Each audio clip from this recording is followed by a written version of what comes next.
I'd like to show you something. See, I'm in the city of Shanghai, the city of skyscrapers. And I have this question that I'd like us to answer together.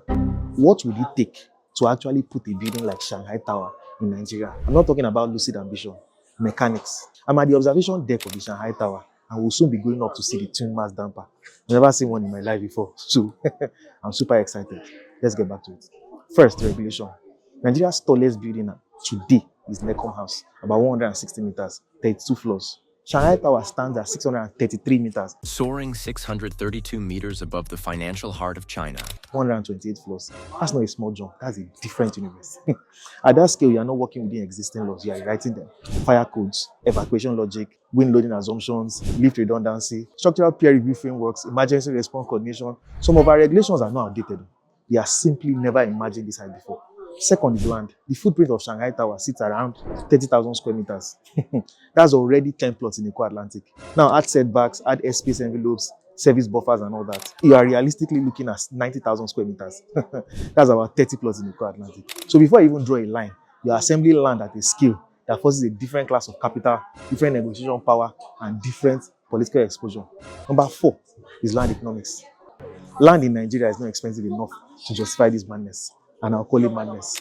A rational developer can build multiple Necom House scale towers and achieve the same sellable floor area with far less technical risk.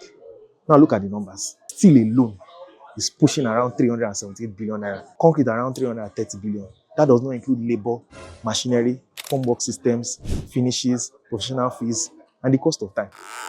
Until land becomes so scarce and so expensive that horizontal inefficiency becomes totally unacceptable, this structure does not make economic sense in Nigeria. Now, here's what I may be missing anyways. This type of building is not a real estate decision. It is a national statement. It requires state-backed risk tolerance, long-term capital, and a culture that accepts 20-year payback horizons without any panic.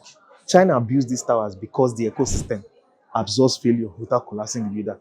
Nigeria does not forgive failure at that scale.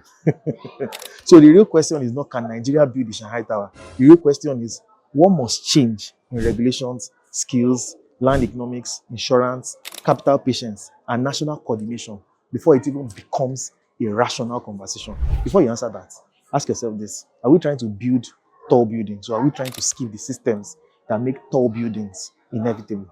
That distinction changes everything. That's on high level rants. Pun intended. I've been Falajomi. See you on the next one.